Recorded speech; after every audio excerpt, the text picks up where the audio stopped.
Halo, selamat sore Tribuners. Kali ini bersama dengan saya Nila Ierda akan menemani Anda dalam live travel update. Informasi seputar wisata dan juga kuliner dari berbagai daerah akan kami sajikan untuk Anda, yang pastinya akan dilaporkan secara langsung oleh wartawan lapangan kami. Kita jelang, inilah live travel update selengkapnya.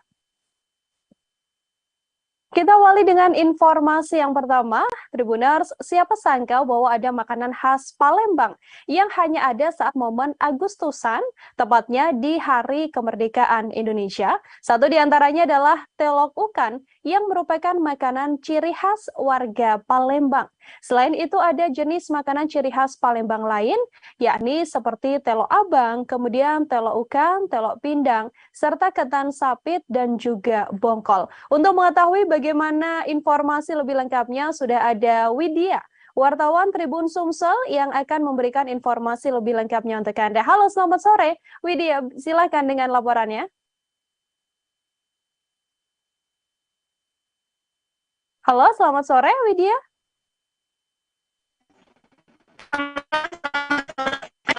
Di kota Palembang itu ada makanan khusus yaitu untuk menjelang momen Agustusan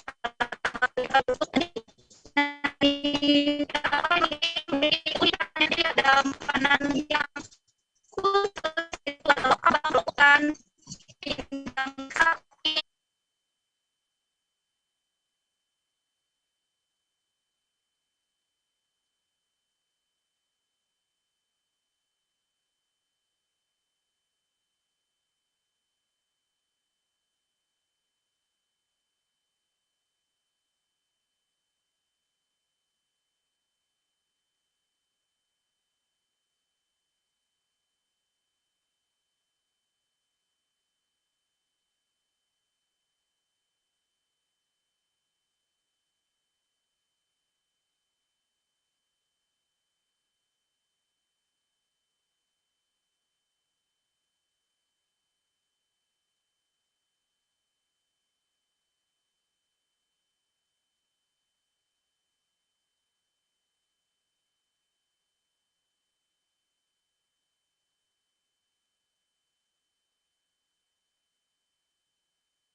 Ya, Tribuners, kita mengalami kendala audio dengan wartawan Tribun Sumsel. Masih coba kami sambungkan, tapi sementara kita beralih dulu ke informasi selanjutnya. Menteri Pariwisata dan juga Ekonomi Kreatif atau Menparekraf Sandiaga Uno berkunjung ke Desa Wisata Perlang, Kecamatan Lubuk Besar, Bangka Tengah pada Kamis 11 Agustus. Didampingi oleh jajaran pejabat daerah Provinsi Babel dan juga pemerintah Kabupaten Bangka Tengah. Kedatangan Sandiaga Uno ini dalam rangka peninjauan dan juga penilaian Desa Wisata Perlang yang sebelumnya telah masuk dalam kategori 50 besar Anugerah Desa Wisata Indonesia atau ADWI tahun 2022.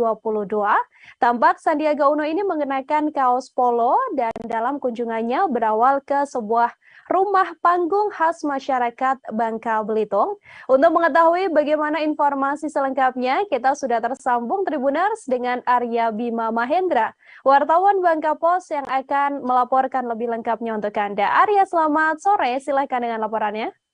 Ya, selamat sore rekan Nila dan pemirsa Tribun Travel dimanapun Anda berada. Perlu saya sampaikan bahwa memang kemarin masyarakat Desa Wisata Perlang ini cukup dihebohkan ya dengan kedatangan Bapak Menteri Muda, Bapak sosok Menteri Muda dan Bapak yaitu Bapak Menteri Pariwisata dan Ekonomi Kreatif, yaitu Bapak Sandiaga Salahuddin Uno. Kedatangan Menteri Menparekraf tersebut dalam rangka untuk melakukan peninjauan serta penilaian terhadap Desa Wisata Perlang yang sebelumnya dinyatakan masuk dalam 50 besar Anugerah Desa Wisata Indonesia tahun 2022.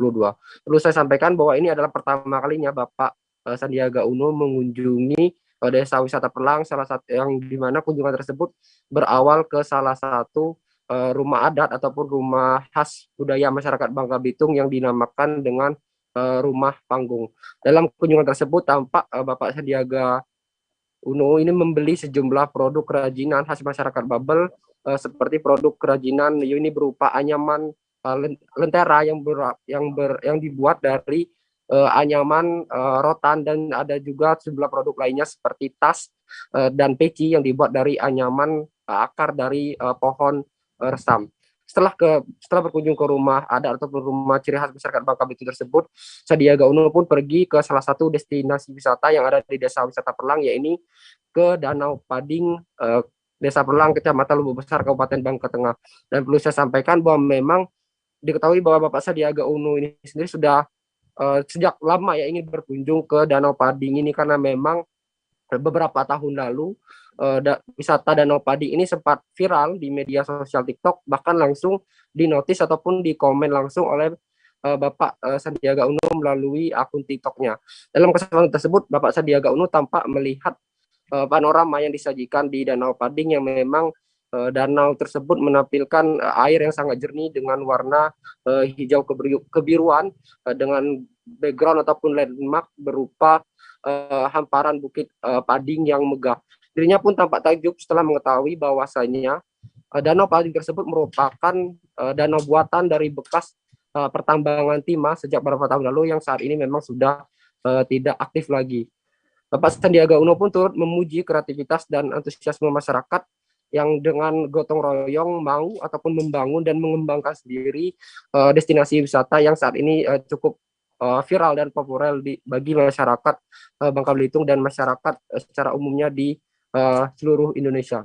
Disampaikan oleh Bapak Sandiaga Uno, meskipun destinasi wisata Danau Pading ataupun dan Bukit Pading tersebut berasal dari lahan eks pertambangan, dirinya meminta agar kedepannya sektor pariwisata dan sektor pertambangan di Provinsi Kepulauan Bangka Belitung dapat terus berdampingan dan tidak perlu dibentur-benturkan oleh pihak-pihak manapun. Tak lupa dia juga mengatakan bahwa dari Kementerian Pariwisata dan Ekonomi Kreatif sendiri telah melakukan berbagai intervensi untuk membantu mengembangkan dan membangun desa wisata Perlang, khususnya untuk destinasi wisata Danau Pading. Salah satunya adalah dengan memamerkan ataupun membuat konten-konten kreatif tentang keindahan Danau Pading, dan kemudian untuk dibuat produk digital marketing yang akan dipasarkan secara ataupun yang akan dipromosikan secara luas di seluruh Indonesia. Selain itu, disampaikan juga oleh Bapak Sandiaga Uno bahwa dalam waktu dekat pihaknya akan turut membantu membangun homestay ataupun penginapan di sekitar Danau Pading, sehingga masyarakat yang tidak berkunjung ke destinasi wisata tersebut bisa lebih nyaman, termasuk dari masyarakat yang berada di mancanegara. Mungkin demikian yang bisa saya laporkan. Rekan Nila kembali ke studio. Ya, terima kasih banyak Arya Bima Mahendra, wartawan Bangka Pos melaporkan. Selamat bertugas kembali Arya. Untuk mengetahui informasi lebih lengkapnya, Saudara, telah terhimpun wawancara yang dilakukan wartawan kami dengan Menparekraf Sandiaga Uno. Berikut kami hadirkan liputan lengkapnya untuk Anda. Pertama, saya sangat terkejut dan kagum dengan antusiasme dan partisipasi masyarakat, khususnya di Desa Wisata Perlang. Kedua, tahun lalu saya janji sama Bang Purba dan Bang Jaya, jika saya ada waktu saya mampir ke sini.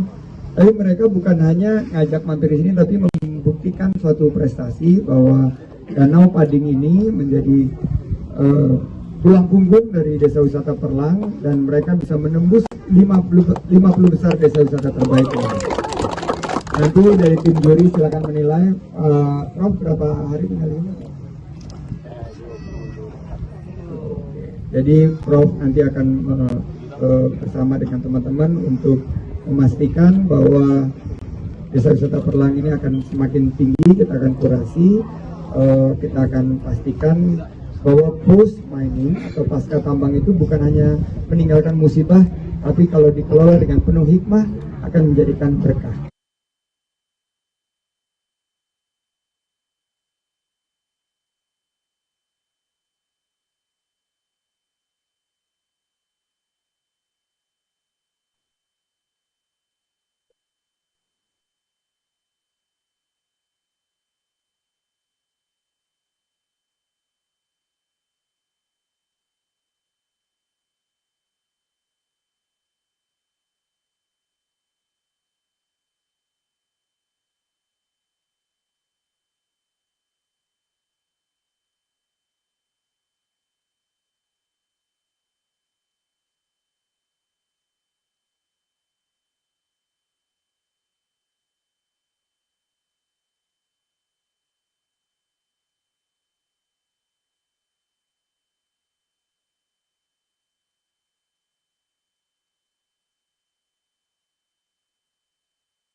Belitung bersiap menyambut pertemuan Development Working Group atau DWG G20 Tribuners yang akan berlangsung pada 7 sampai 9 September.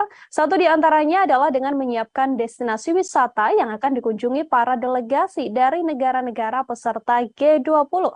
Sebagai tuan rumah, Belitung kemudian menyiapkan sejumlah destinasi bagi para delegasi. Destinasi utama yang disiapkan seperti Hopping Island, kegugusan pulau-pulau kecil di utara Pulau Belitung. Bagaimana keindahan lokasi ini? Sudah ada Adelina Nurmalitasari, wartawan Pos Belitung, tersambung bersama dengan kami, Tribuners, dan akan memberikan informasinya untuk Anda. Halo, Adel, bisa dijelaskan sebenarnya seindah apa atau bagaimana keindahan dari Hopping Island di gugusan pulau-pulau kecil di Pulau Belitung ini? Silakan dengan laporannya. Baik rekan Nila dan Tribuners, dapat saya informasikan bahwa memang sebagai tuan rumah pertemuan tingkat Menteri Pembangunan G20, Belitung menyiapkan sejumlah destinasi bagi para delegasi. Destinasi utama yang disiapkan merupakan wisata Hopping Island, kegugusan pulau-pulau kecil di utara Pulau Belitung. Ini merupakan salah satu pesona wisata Pulau Belitung, di mana salah satu pulau yang akan dikunjungi yakni Pulau Lengkuas, yang memiliki mercusuar peninggalan masa kolonialisme Belanda. Selain itu, menurut Sekretaris Dinas Pariwisata Kabupaten Belitung, Anita, pihaknya juga mempertimbangkan museum maritim untuk dikunjungi para delegasi. Tapi ini masih melihat lebih lanjut kesiapan museum tersebut. Nanti juga para delegasi akan ditawarkan untuk melihat mangrove yang berusia antara 210 sampai 786,5 tahun yang ada di Pulau Langer, Kecamatan Selat Nasik. Nah, di Pulau Langer ini terdapat kawasan bakau yang usianya sudah mencapai ratusan tahun.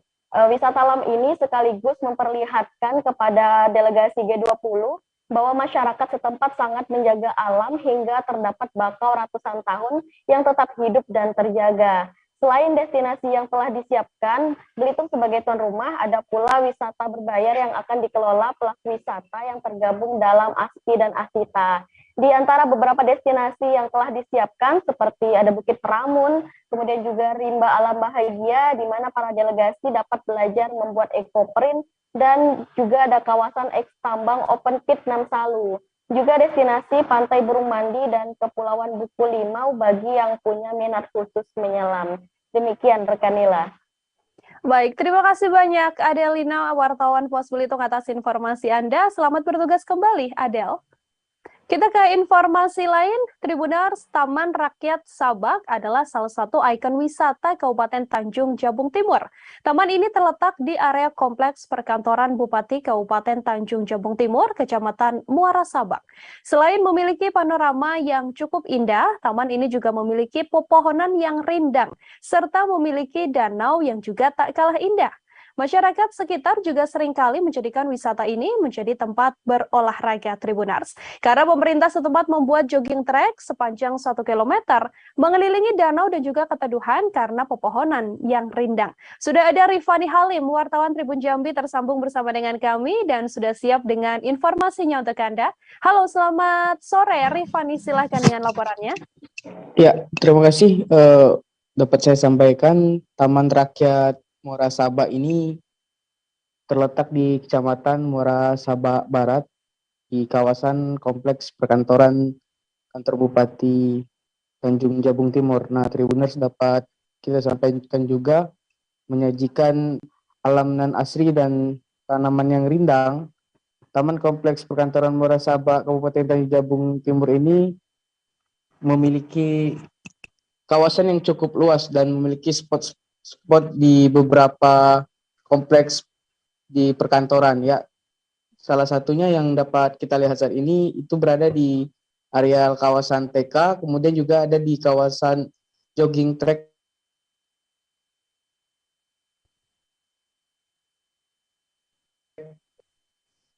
itu sepanjang satu berangkat dari kawasan di luar Kecamatan Muara Sabak Barat, Tribuners. Nah, untuk di kawasan ini juga, Tribuners, waktu panas ataupun waktu sejuk sangat cocok sekali untuk nongkrong bagi kaum keluarga, anak muda maksud saya, maupun keluarga yang bertamasya. Di sini juga dari pantauan kita saat meliput lokasi ini Tribuners juga sangat bersih dan asri sekali Tribuners. Dari sampah yang dibuang sembarangan itu tidak ada Tribuners, dikarenakan juga ini dipantau oleh Dinas Lingkungan Hidup Kabupaten Tanjung Jabung Timur. Nah, Tribuners juga dapat kita sampaikan di sini juga tidak ada pedagang yang sembarangan berdagang, karena ada lokasi yang sudah disediakan di sekitar TK di dekat taman tersebut. Jadi tidak menimbulkan sampah di areal taman kompleks perkantoran kantor Bupati Tanjung Jabung Timur. Nah, dapat kita sampaikan juga Tribuners, namun di sini untuk WC itu tidak layak dari pantauan kita, namun untuk kebersihan lumayan, dan juga untuk parkiran di sini gratis Tribuners, dan untuk berkunjung sini juga gratis. Mungkin itu saja yang dapat saya sampaikan dari Kabupaten Tanjung Jabung Timur, Provinsi Jambi. Rifani Halim melaporkan. Baik, terima kasih Rifani Halim, wartawan Tribun Jambi melaporkan. Kita lanjutkan Tribuners dengan destinasi wisata lainnya.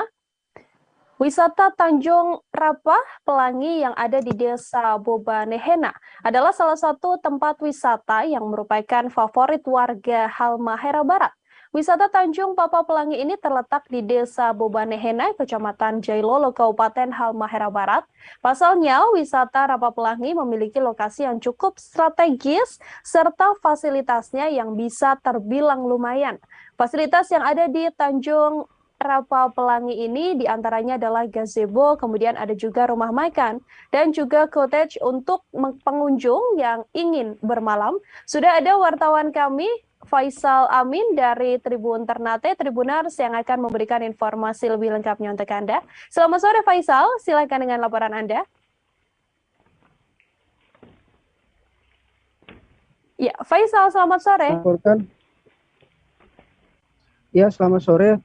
Selamat sore sahabat Tribuners, dilaporkan bahwa di Kabupaten Halmahera, Provinsi Maluku Utara, terdapat beberapa lokasi wisata yang cukup indah, yang salah satunya yaitu Tanjung Rapah Pelangi.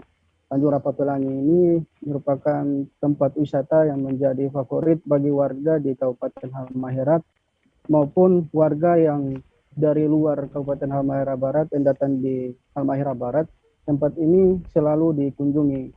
Nah, sahabat Tribuners, adapun fasilitas-fasilitas yang berada di Tanjung Rapah Pelangi ini, diantaranya yaitu tersedia gazebo ataupun tempat untuk makan atau rumah makan, serta fasilitas yang membuat para pengunjung itu bisa bermalam, yaitu berupa cottage yang disediakan di sini. Adapun panorama dari Tanjung Rapah Pelangi ini karena menghadap langsung ke laut, itu para pengunjung dapat menikmati keindahan laut dari Halmahera, juga pesona indahnya Teluk Jailolo, serta juga bisa menikmati Pulau Ternate, Tidore, dan juga Pulau Matara dari kejauhan. Nah, selain itu alam dari Tanjung Rapah Pelangi ini masih cukup asli, karena di Tanjung Rapah Pelangi tentang sebuah jembatan yang menghubungkan antara pintu gerbang dari Tanjung Rapah Pelangi menuju ke tempat cottage dan juga rumah makan, dan juga dipagari atau dikelilingi oleh pohon-pohon mangrove yang saat ini masih terjaga keasliannya. Untuk kebersihannya sendiri, Tanjung Rapah Pelangi ini cukup terjaga, di mana sampah dan tempat sampah itu sembarangan dibuang oleh para pengunjung, karena selalu diarahkan oleh para pengelola atau penjaga di Tanjung Rapah Pelangi ini. Sekarang pun Tanjung Rapah Pelangi ini dijadikan sebagai desa wisata di Kabupaten Halmahera Barat yang dikelola langsung oleh para kelompok sadar wisata di Desa Banehena. Dan saat ini juga Tanjung Rapah Pelangi juga dikembangkan lebih baik lagi oleh Dinas Pariwisata melalui anggaran dari Dana Pemulihan Ekonomi Nasional yang dianggarkan untuk pengembangan desa wisata di Tanjung Rapapelangi atau Desa Buah Banian itu sendiri. Untuk lokasinya sendiri, Tanjung Rapapelangi ini mudah dijumpai atau mudah bagi para pengunjung yang ingin berkunjung di sini karena kurang lebih menempuh jarak kurang lebih 15 menit dari Pelabuhan Jailolo menuju ke Tanjung Rapapelangi ini.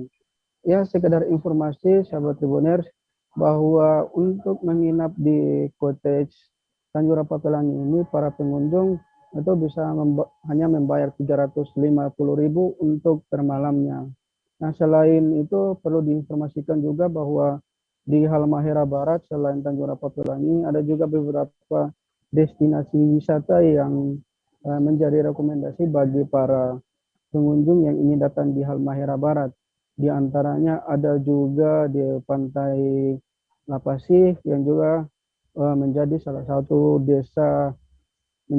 satu tempat wisata yang mendapat anugerah desa wisata tahun 2022 yang pada bulan Juni kemarin dikunjungi oleh Kementerian Pariwisata dan Ekonomi Kreatif Sandiaga Uno. Demikian inilah dari Halmahera Barat, Maluku Utara, saya melaporkan. Ya, terima kasih banyak Faisal Amin, wartawan Tribun Ternate melaporkan Tribunars. Kita ke informasi selanjutnya. Siapa sangka bahwa ada makanan khas Palembang yang biasanya hanya ada di momen Agustusan bertepatan Hari Kemerdekaan Indonesia. Satu di antaranya adalah telok ukan yang merupakan makanan ciri khas warga Palembang. Selain itu ada juga beberapa jenis makanan lain seperti ada telo abang, kemudian telo ukan, telo pindang, serta ketan sapit dan juga bongkol. Lalu bagaimana sebenarnya makanan-makanan khas yang hanya ada saat kemerdekaan ini, Tribuners? Sudah ada wartawan Tribun Sumsel, ada Widya tersambung bersama dengan kami dan akan memberikan informasinya untuk Anda. Halo Widya, silakan dengan laporannya. Halo, terima kasih Nila. Baik, makanan ciri khas Kota Palembang. Jadi makanan tersebut hanya ada pada saat momen Agustus atau momen pada kemerdekaan Republik Indonesia pada 17 Agustus. Tak hanya ukan apa tetapi untuk makanan ciri khas Palembang pada saat menjelang kemerdekaan. Jadi makanan ini seperti abang, telur ukan, telur pindang, ketan sapit dan bongkol.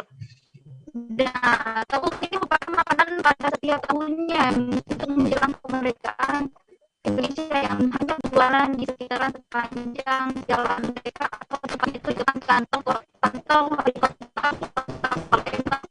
Nah, kalau ini dimasak pertama lakukan itu di ujung telur.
Tribuners, kita jeda sejenak, setelah ini beragam informasi seputar travel masih akan kami hadirkan untuk Anda, tetap di Live Travel Update.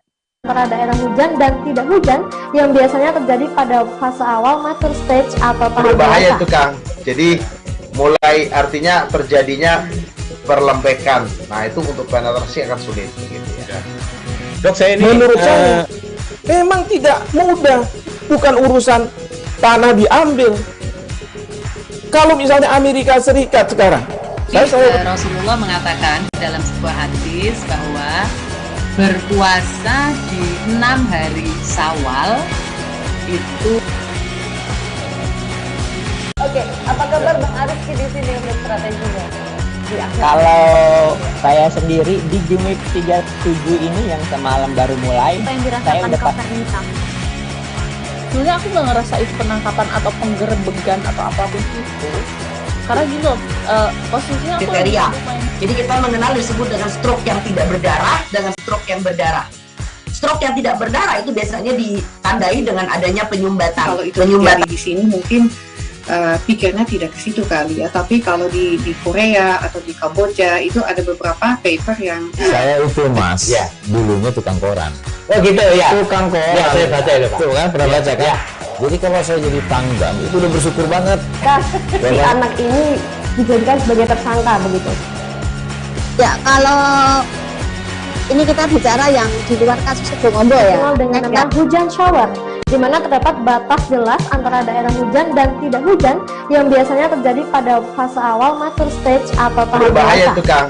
Jadi mulai artinya terjadinya perlembekan. Nah itu untuk penetrasi akan sulit. Gitu ya.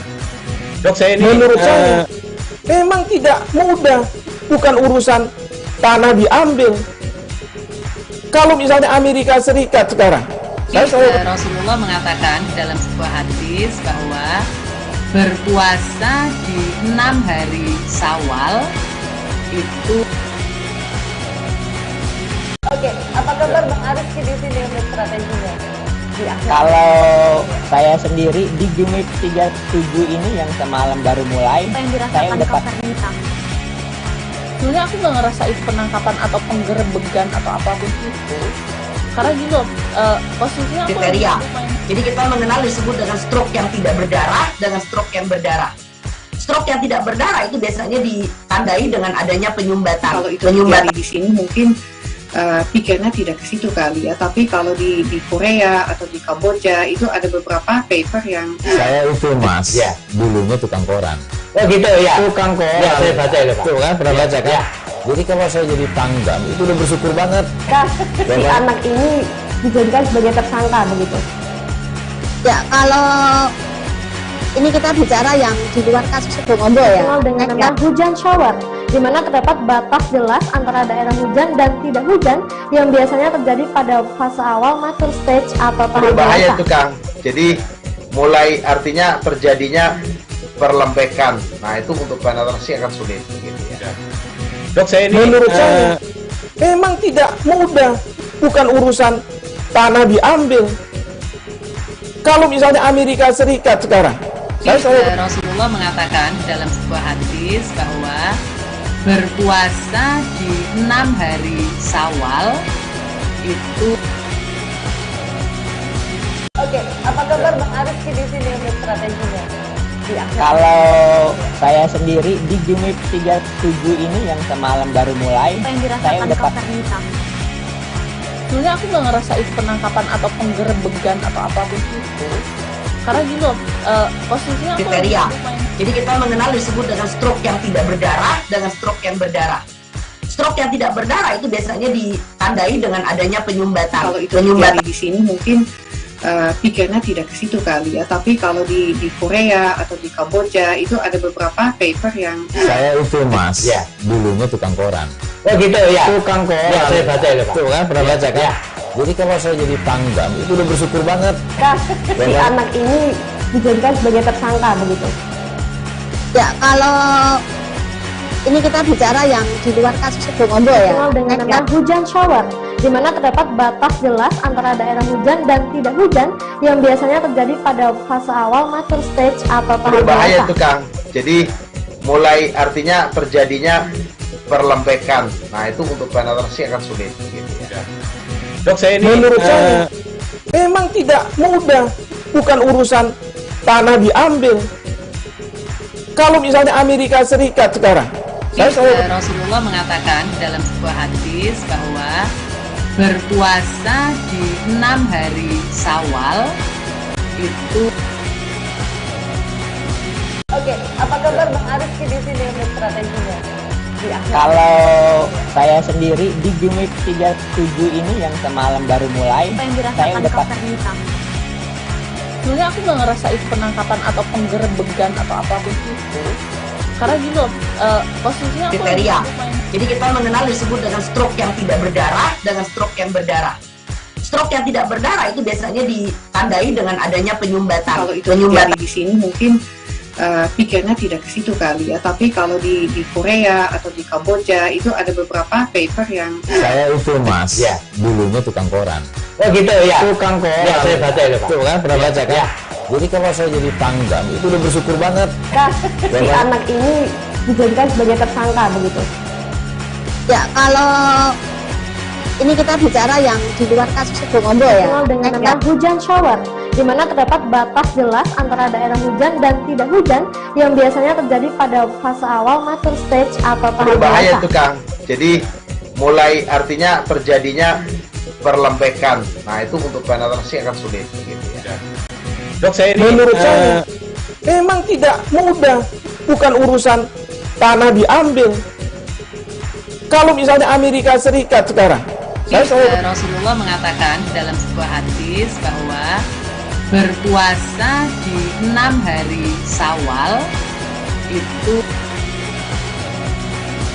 Oke, apa kabar Bang Ariski di sini untuk strateginya di akhir? Kalau saya sendiri di game week 37 ini yang semalam baru mulai, Apa yang saya dirasakan udah Kak Fernita? Sebenarnya aku nggak ngerasa itu penangkapan. Anda kembali menyaksikan live travel update Tribuners bersama dengan saya Nila Irda. Keindahan pantai Labuhan Jukung yang ada di pesisir barat Lampung menjadi daya tarik tersendiri bagi para pengunjung. Pantai Labuhan Jukung ini merupakan satu di antara wisata unggulan yang dimiliki oleh kabupaten yang berjuluk Bumi Para Saibatin dan Ulama tersebut. Lokasi pantai Labuhan Jukung tepatnya ada di ibu kota pesisir barat Lampung di Kecamatan Pesisir Tengah Krui. Pantainya yang indah dan pasir putih bersih ditambah pemandangan pegunungan hutan tropis merupakan keistimewaan sendiri yang dimiliki wisata ini. Sudah ada Saidal Arif, wartawan Tribun Lampung, Tribuners tersambung bersama dengan kami dan akan memberikan informasi lebih lengkapnya untuk Anda. Halo Saidal, bisa dijelaskan bagaimana keindahan dari Pantai Labuhan Jukung ini? Silakan dengan laporannya. Baik, terima kasih rekan Nila ya dan Tribuner dimanapun Anda berada. Jadi Pantai Labuhan Jukung ini merupakan salah satu pantai unggulan atau wisata unggulan yang dimiliki oleh Kabupaten Pesisir Barat. Jadi bagi sahabat-sahabat Tribuner yang masih bingung akan berliburan kemana, mungkin bisa jadi solusinya di Pantai Labuhan Jukung ini ya. Pantai Labuhan Jukung ini mempunyai keistimewaan sendiri karena di Pantai Labuhan Jukung ini ada dua jenis pantai. Ada dua jenis pantai. Yang pertama, satu pantai sebelah baratnya, sebelah utara, di sana ada pantainya sedikit landai ya. Dan biasanya para pengunjung di sebelah utara ini menggunakan tempat itu untuk bermain ataupun tempat anak-anak bermain ya. Kemudian ada di sebelah selatannya, biasanya para pengunjung yang datang dari luar daerah ataupun mancanegara itu memanfaatkan pantai tersebut untuk bermain selancar. Kemudian di Pantai Labuhan Jukung ini juga banyak fasilitas tempat bermain anak-anak. Kemudian bagi para pengunjung yang ingin bersantai ataupun memutari area Labuhan Jukung ini juga disediakan sepeda. Kemudian di pantai ini juga terdapat anjungan untuk para pengunjung yang ingin menikmati sunset pada sore hari. Karena sunset di Labuhan Jukung ini sangat indah ya, karena pantai ini juga langsung berhadapan dengan Samudra Hindia. Kemudian dia tidak ada penghalang, jadi kita bisa menikmati sunset pada sore hari itu ya langsung.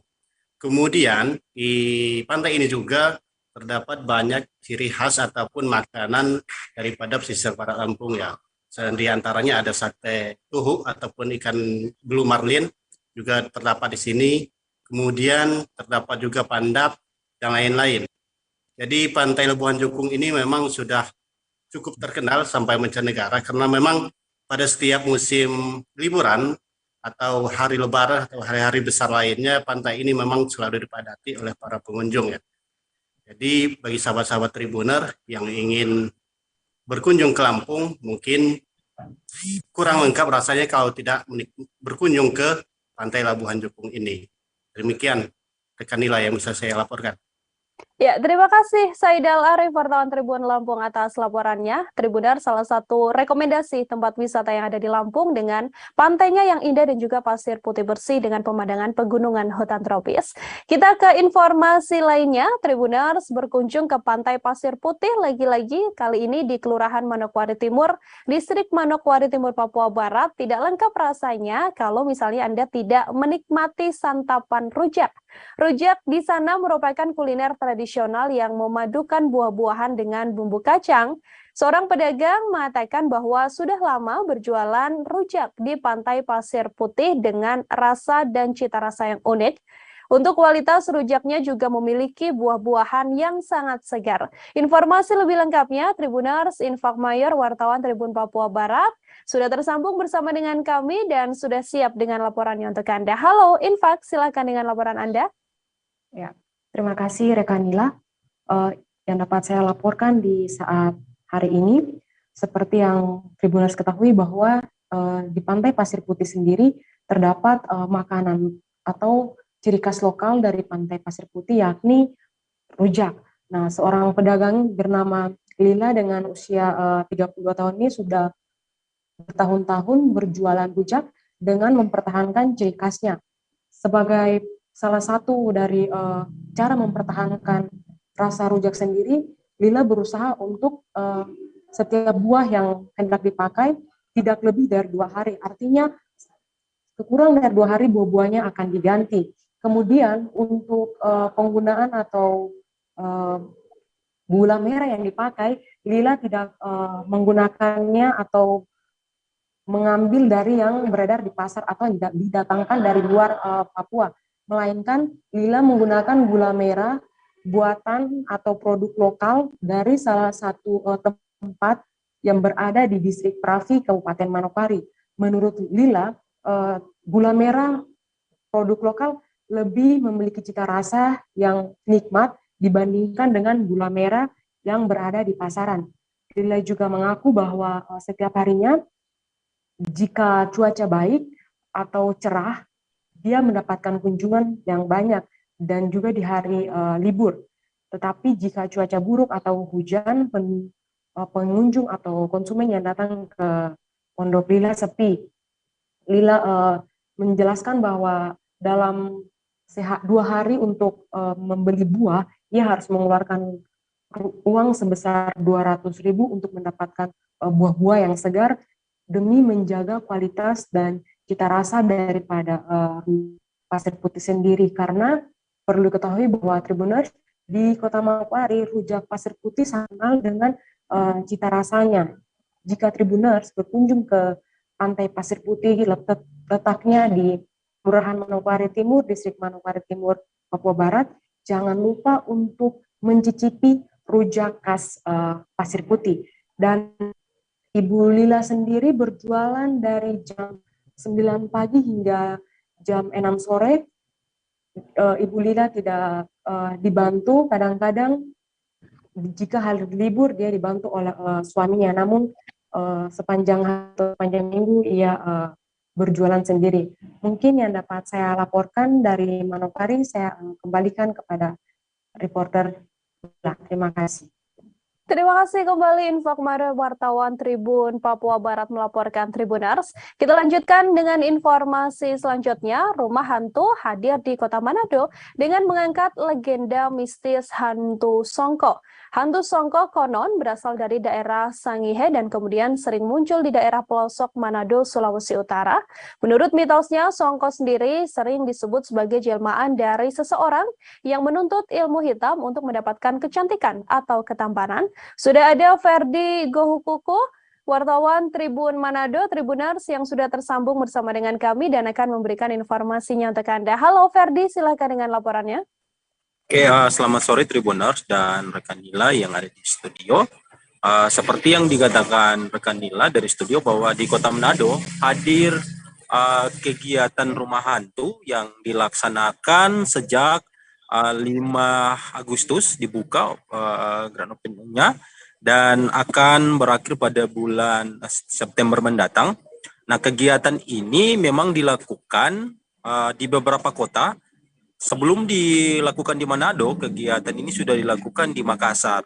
Dan saya sempat mewawancarai Kevin, salah satu penanggung jawab dari Rumah Hantu ini. Dia mengatakan bahwa di setiap kegiatan yang mereka lakukan di Kota Manado maupun di kota-kota yang lain, mereka selalu mengangkat kisah-kisah mistis yang terjadi di kota tersebut. Nah, alasan mereka mengangkat tema Songko di Kota Manado atau hantu Songko di Kota Manado karena salah satu cerita legenda yang cukup terkenal di Kota Manado yaitu hantu Songko. Nah, seperti yang dijelaskan rekan Nila tadi bahwa hantu Songko ini dipercaya masyarakat sebagai jelmaan seseorang yang ingin mencari ilmu hitam untuk tujuan ketampanan atau awet muda atau kecantikan. Kalau wanita, kalau laki-laki ketampanan, tujuannya untuk awet muda. Tetapi ada juga yang mempercayai bahwa ini adalah arwah penasaran yang ingin membalas kematiannya ketika ia dibunuh. Jadi ini hanya cerita legenda, tetapi cukup dipercaya masyarakat Kota Manado. Nah, ini yang diangkat dalam tema Rumah Hantu di Megamas Manado ini. Dan seperti yang Tribuners saksikan sendiri di live saya, banyak masyarakat Kota Manado menyambut kegiatan ini dengan sangat bahagia dan senang karena memang tujuan dari kegiatan ini yaitu menghibur masyarakat Kota Manado. Jadi dari tanggal 5 sampai hari ini setiap masyarakat Kota Manado itu memenuhi antrian pembelian tiket dan yang masuk itu boleh 1 orang, 2 orang bahkan bersama teman-teman dan keluarga. Yang pasti seru kegiatan ini. Dan juga saya sempat mewawancarai beberapa pengunjung yang datang, mereka juga membenarkan hal ini.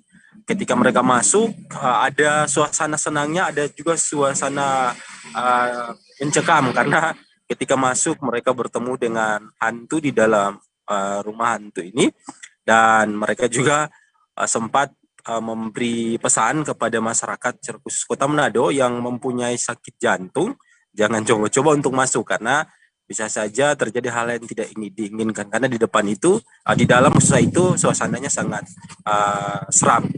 Mungkin itu laporan saya dan saya kembalikan kepada rekan Mila di studio. Terima kasih Ferdi Guhuku, wartawan Tribun Manado melaporkan. Ferdi, Tribuners juga telah menghimpun wawancara dengan pengunjung di lokasi rumah hantu ini. Berikut liputan yang kami hadirkan untuk Anda. Hilary, dari mana Hilary? Dari Malalayang. Oh, Malalayang. Di sebelahnya? Devina. Siapa? Devina. Oke, dari mana? Dari Malalayang. Malalayang. Sebelahnya? Maria. Maria dari Kleak. Oke. Nah, teman-teman datang dari jam berapa ke sini? Dari jam 6:30. Oke, 6:30. Memang tujuannya datang ke sini untuk mau masuk ya? Siapa yang ngajak ini? Oh, ini yang ngajak. Berarti sudah masuk seberapa kali atau baru 1 kali? Taunya dari mana? Sosial media. Oh, sosial media. Jadi taunya dari sosial media, makanya langsung datang ke sini lah. Oke. Nah, masuk ini bayarnya berapa? 35.000. Per orang 35.000. Nah, tadi yang 3 ini yang masuk atau satu-satu? Sama-sama. Oh, sama-sama. Oke.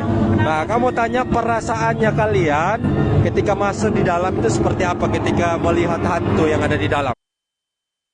Tribuners, ada makanan khas Palembang yang hanya ada saat momen Agustusan bertepatan Hari Kemerdekaan Indonesia. Satu di antaranya adalah telok ukan yang merupakan makanan ciri khas warga Palembang. Namun sebenarnya ada beberapa makanan ciri khas Palembang lain yang juga adanya ketika momen kemerdekaan. Sudah ada wartawan Tribun Sumsel, ada Widya di sana yang akan memberikan informasinya untuk Anda. Halo, selamat sore Widya, silakan dengan laporan Anda. Halo, selamat sore rekan Nila. Baik, di sini saya melaporkan dari Kota Palembang. Telok ukan merupakan makanan ciri khas orang Palembang. Uniknya makanan tersebut hanya pada saat momen Agustusan. Tak hanya telok ukan, akan tetapi berbagai makanan jenis ciri khas orang Palembang pada saat menjelang Agustusan, yaitu ada telok abang, telok ukan, telok pindang, ketan sapit, dan bongkol. Nah, makanan unik ciri khas orang Palembang ini hanya berjualan di sekitaran Jalan Merdeka atau tepatnya itu di depan kantor Wali Kota Kota Palembang. Nah, untuk telur ukannya itu sendiri itu memakai telur bebek, yang dimana ujung telurnya itu dipecahkan lalu dimasak memakai santan lalu dimasukkan lagi ke dalam cangkang telur bebek itu lalu ditutupi menggunakan gabus.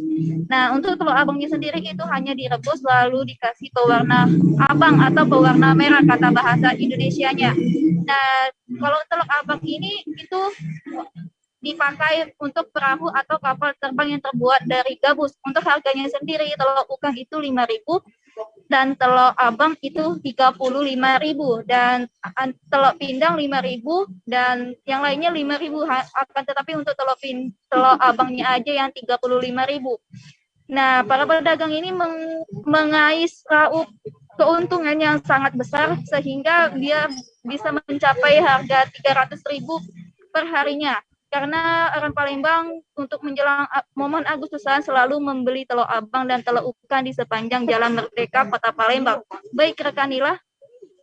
Ya, terima kasih banyak Widya, wartawan Tribun Sumsel, atas informasi Anda. Laporan dari Widya tadi, Tribuners, sekaligus menutup perjumpaan kita dalam Live Travel Update kali ini. Jangan lupa terus saksikan Live Travel Update setiap harinya. Saya Nila Irda beserta kru yang bertugas pamit undur diri. Terima kasih dan sampai jumpa. Jangan lupa like, subscribe, dan share ya!